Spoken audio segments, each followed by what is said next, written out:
الحمد لله رب العالمين، والصلاة والسلام على أشرف الأنبياء والمرسلين نبينا محمد وعلى آله وصحبه أجمعين.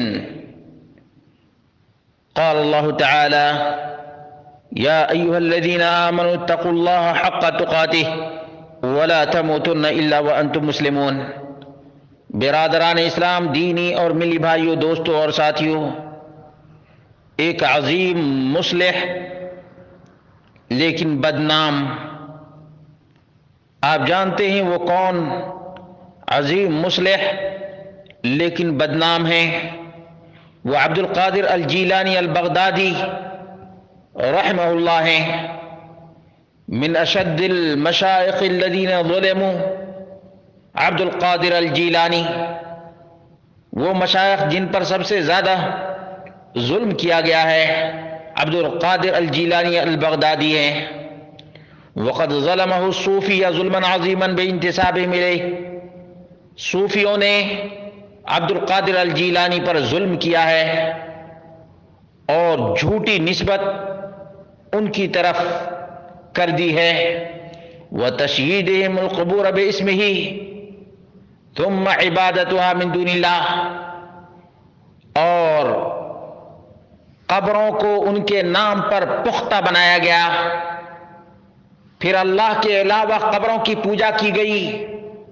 حتی ظن بعضهم انہ شیخهم اوصاهم بذلک، یہاں تک کہ بعض صوفیوں نے یہ گمان کر لیا کہ ان کے شیخ نے قبر کو پختہ بنانے کا حکم دیا ہے. بل ونسبوا الیہ طریقۃ کاملۃ الطریقۃ القادریہ، بلکہ صوفیوں نے ان کے نام پر ایک طریقہ ایجاد کر لیا اور الطریقہ القادریہ اس کا نام رکھ دیا. وہو عالم سنی سلفی، جبکہ عبد القادر الجیلانی البغدادی سنی سلفی عالم دین تھے.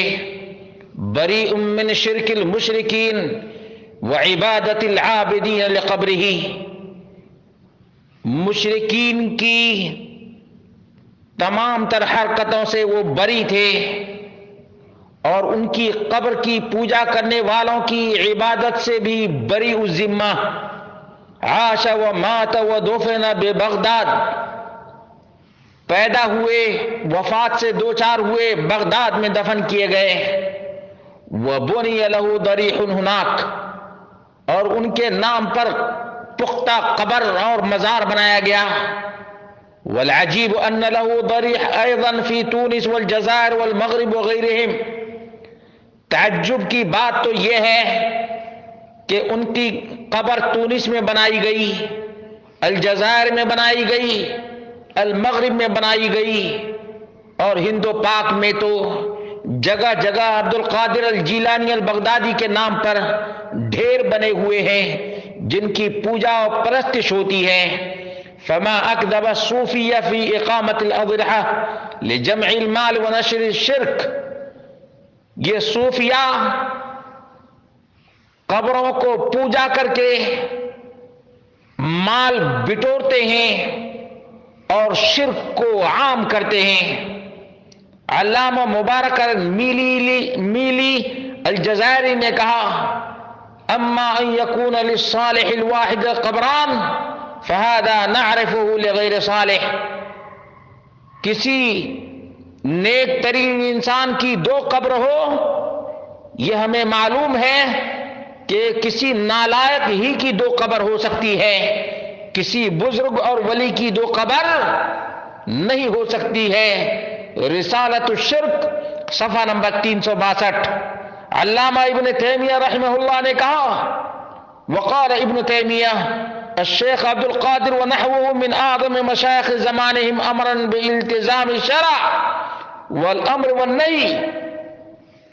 عبد القادر جیلانی البغدادی اور ان کے جیسے مشائخ اپنے زمانے کے شریعت کی پابندی کرنے والے اور معروف کا حکم دینے والے، منکرات سے روکنے والے اور ذوق اور خیالات پر شریعت کو فوقیت دینے والے، اور عبد القادر الجیلانی البغدادی یہ خواہشات کے پیچھے پڑنے والے نہیں اور نہ ہی اپنی نفسیات کو شریعت پر فوقیت دینے والے، بلکہ شریعت پر تمام کی باتوں کو، تمام کے ذوق پر فوقیت دیا کرتے تھے۔